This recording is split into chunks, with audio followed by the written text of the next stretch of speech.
Un saludo muy especial para todas las personas que nos escuchan y nos ven a través de este medio de comunicación.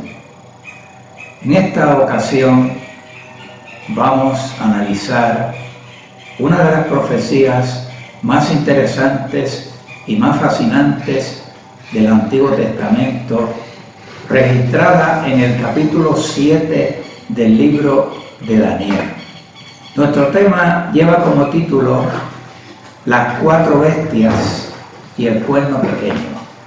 Vamos inmediatamente a ver cómo el vidente inicia su exposición profética. En Daniel capítulo 7, versículo 2. Habló Daniel y dijo: veía yo en mi visión de noche, y aquí que los 4 vientos del cielo combatían en la gran mar, y 4 bestias grandes, diferentes la una de la otra, subían de la mar. Podemos ver aquí esas 4 bestias que suben de la mar. Con respecto a este tema, me llamó la atención un artículo que apareció en la revista El Visitante de Puerto Rico. El Visitante de Puerto Rico. Y estoy haciendo referencia al 15 de abril del año 2000. En la sección de ¿cuál es su duda? Y la pregunta la hizo doña Carmen Santiago de Ponce y reza como sigue: estuve leyendo el libro de Daniel y en el capítulo 7 habla de 4 bestias. Quisiera saber qué significan esas bestias. Y vamos a ver la respuesta que dio la persona. La respuesta fue la siguiente: pues lo siento, pero mi respuesta es: no lo sé, pero Dios lo sabe. Porque en el versículo 17 dice así: estas grandes bestias, las cuales son 4 reyes son que se levantarán de la tierra.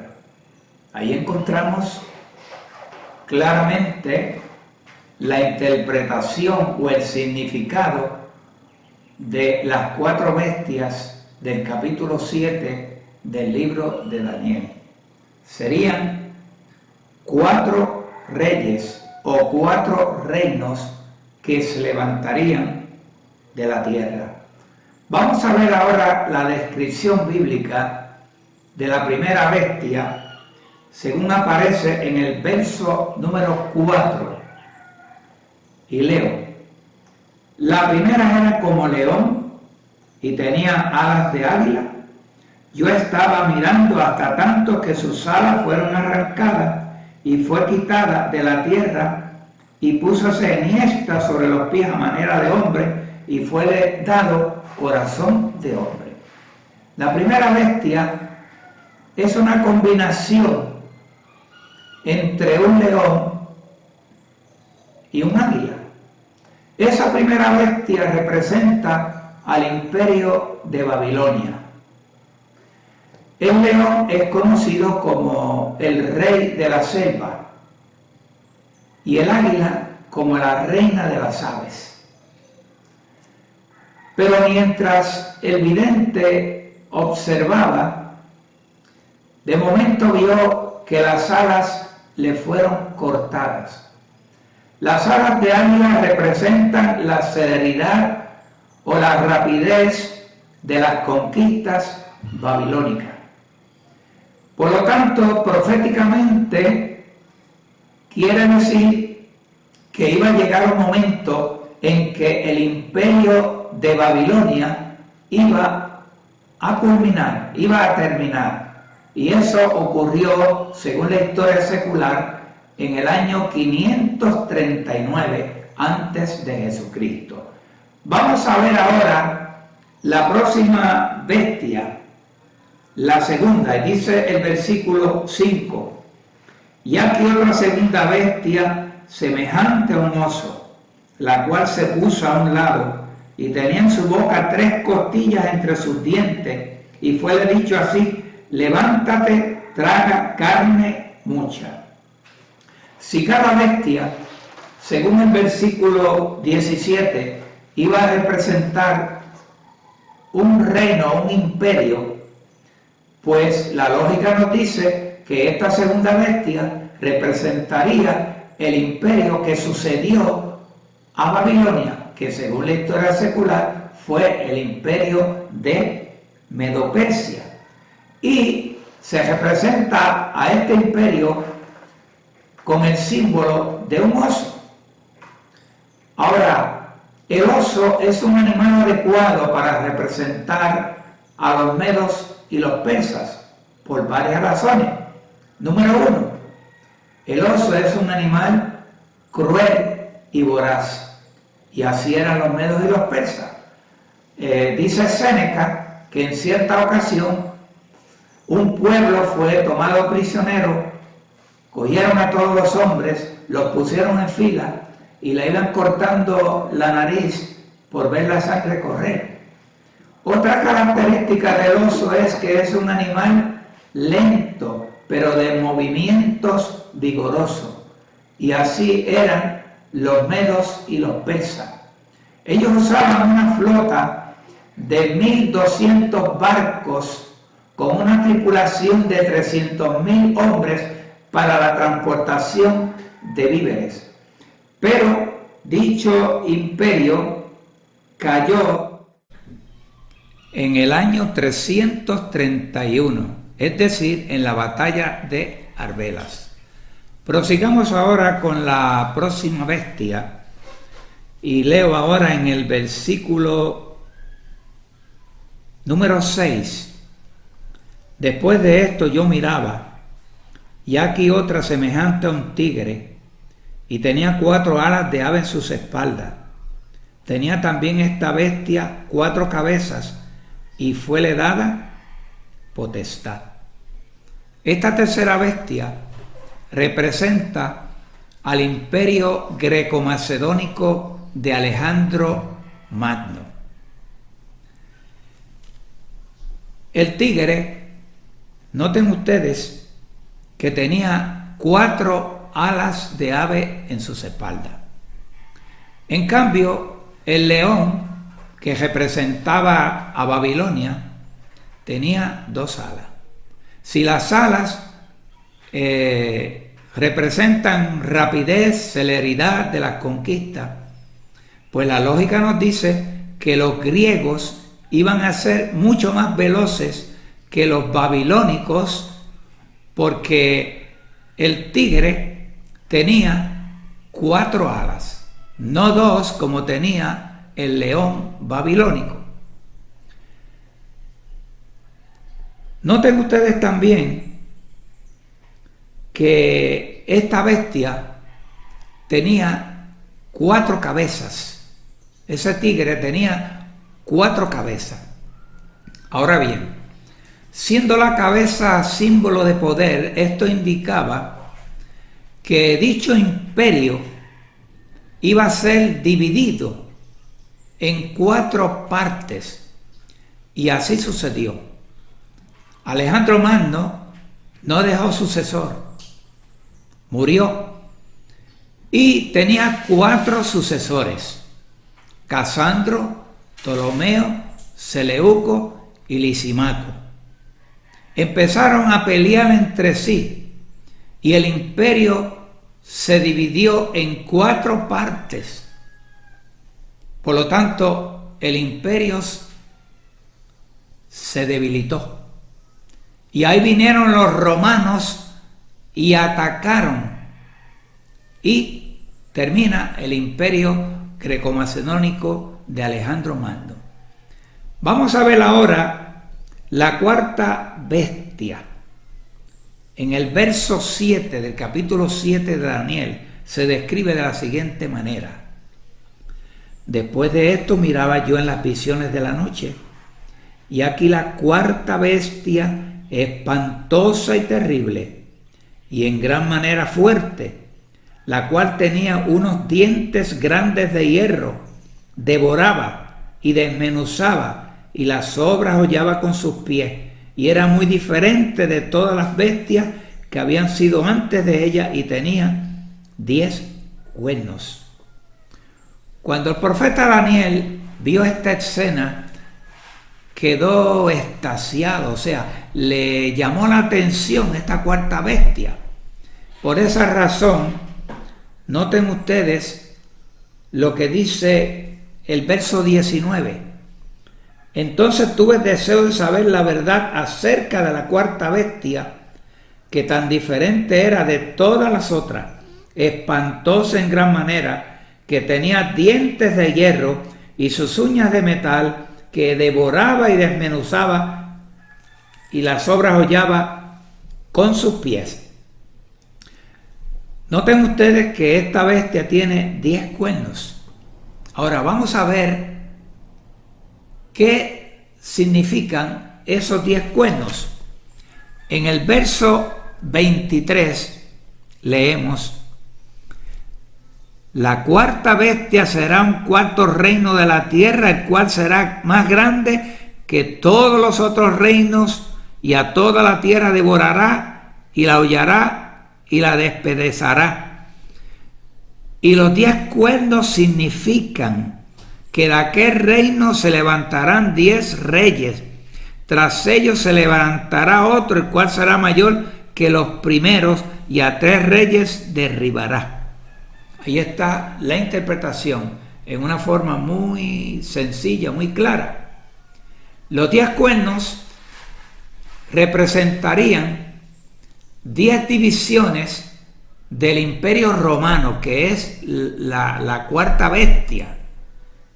El Imperio Romano fue el imperio que sucedió al greco-macedónico de Alejandro Magno.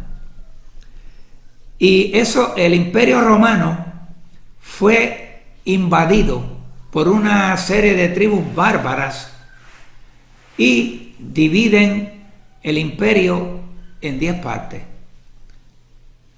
Y de ahí surge la Europa moderna. Por ejemplo, donde se establecieron los anglosajones, surge Inglaterra. Donde se establecieron los francos, surge Francia, etcétera, etcétera. Pero noten ustedes que de esos 10 cuernos, de esos 10 reyes, de esas 10 naciones que iban a surgir del Imperio Romano, iba a surgir un cuerno pequeño. Ese cuerno pequeño iba a crecer más que los demás e iba a tumbar 3 de los 10. Iba a tumbar 3 de los 10. Eso se cumplió. En cierto momento, la iglesia cristiana fue dividida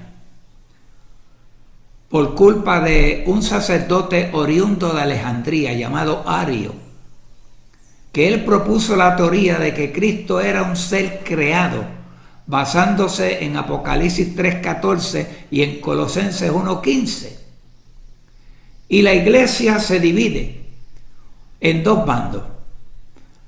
El bando que decía que Cristo era creado y el otro bando que era el bando que pertenecía a la Iglesia Católica Romana.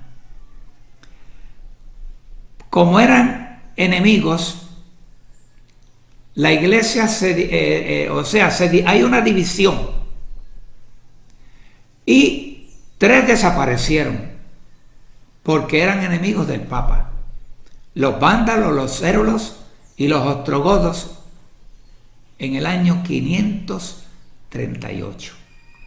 Pero ¿qué otra cosa iba a ser ese cuerno pequeño, ese poder que representa un poder político eclesiástico que se iba a levantar del Imperio Romano?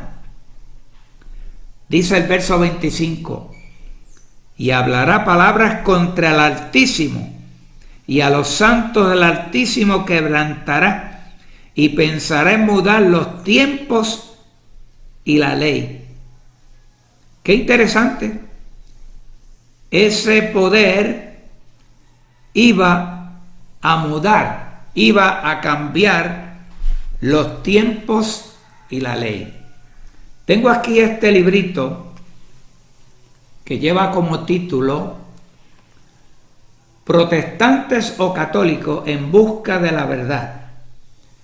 Y me llamó la atención una declaración que aparece en la página 24.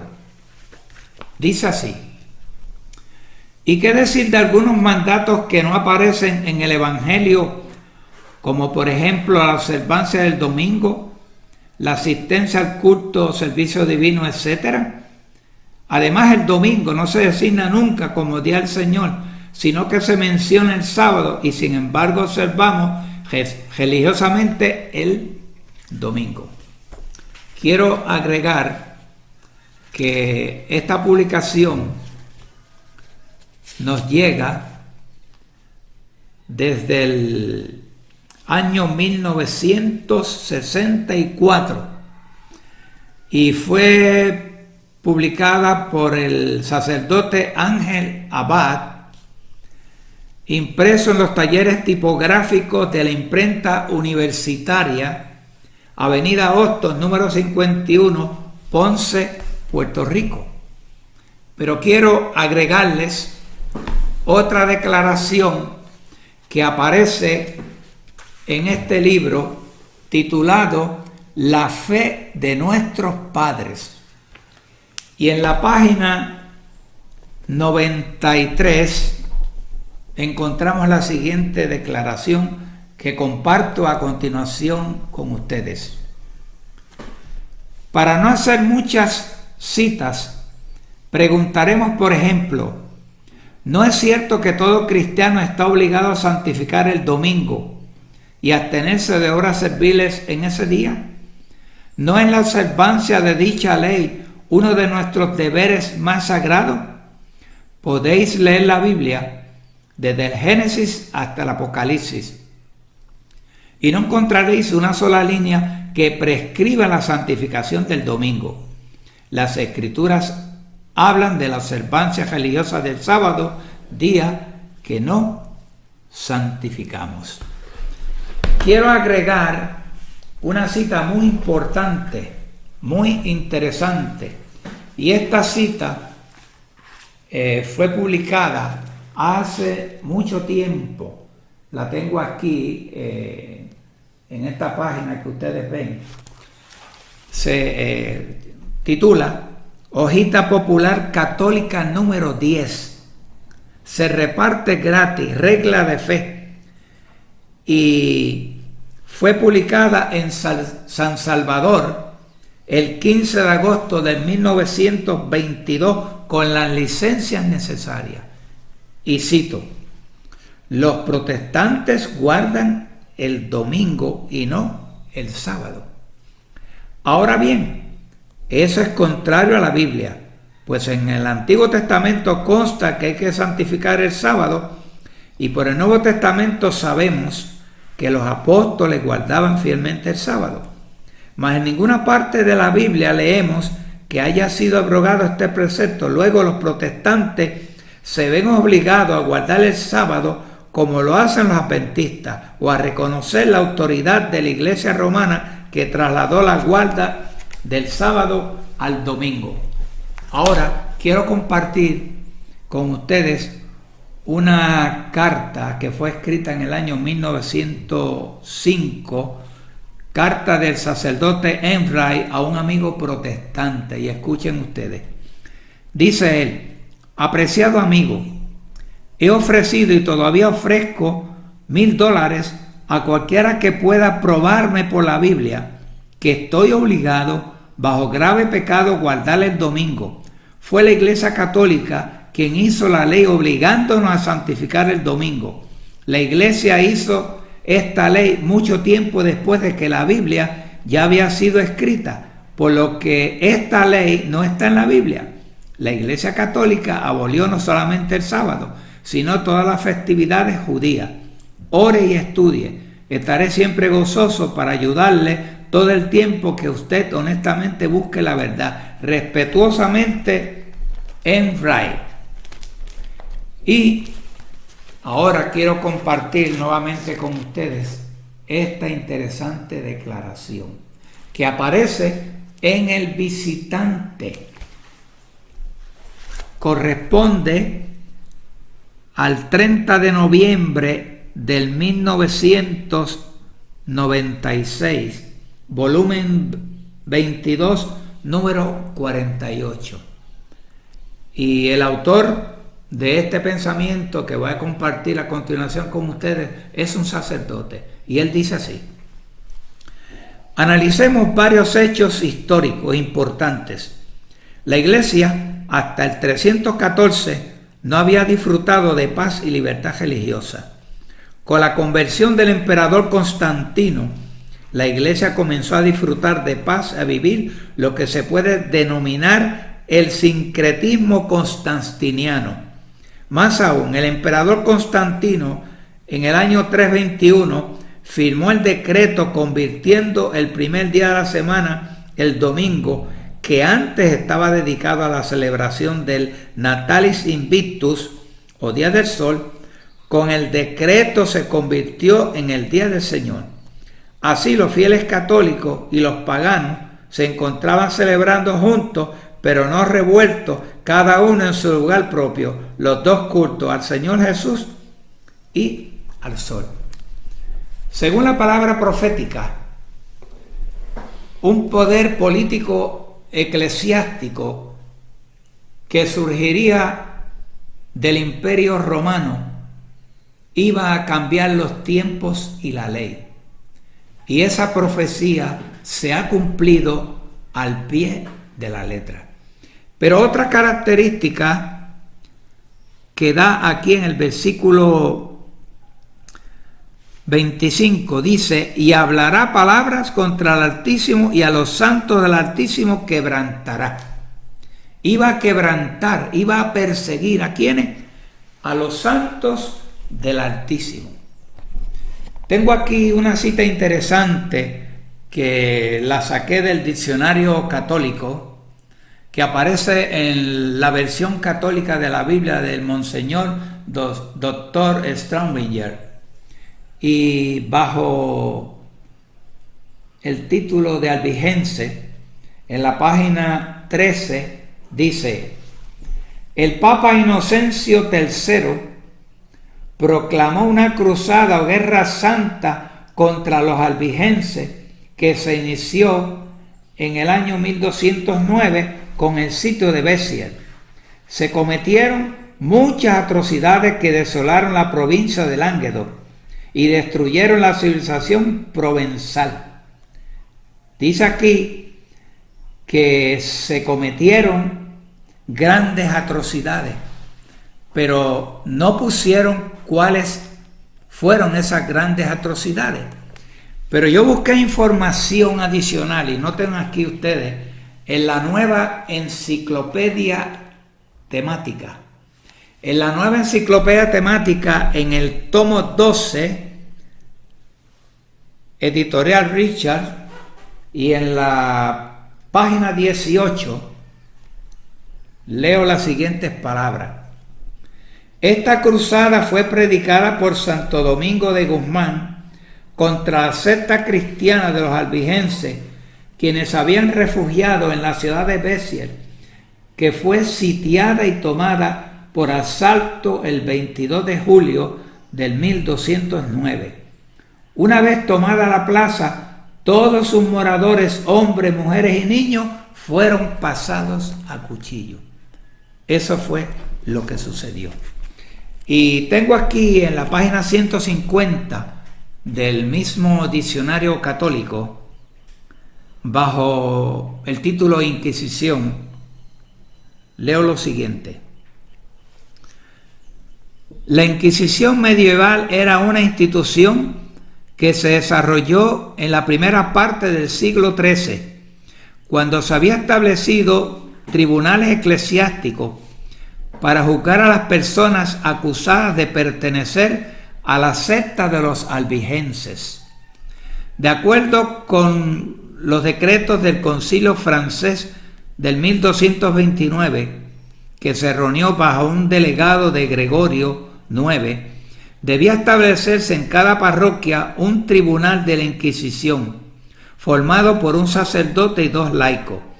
Estos tribunales locales, bajo la jurisdicción del obispo, fueron reemplazados por la Inquisición papal instituida directamente bajo Gregorio IX y confiada por él a los dominicos.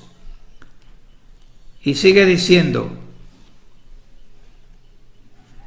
al acusado se le negaba defensor, el testimonio de herejes y de excomulgados era aceptado contra él. Se usaban torturas crueles para obtener la confesión. Las sentencias de muerte, generalmente quemados en la hoguera, no eran raras. Y cierro la cita. Esa profecía o esa predicción se cumplió al pie de la letra. Según la profecía, ese poder político iba a perseguir a los santos del Altísimo.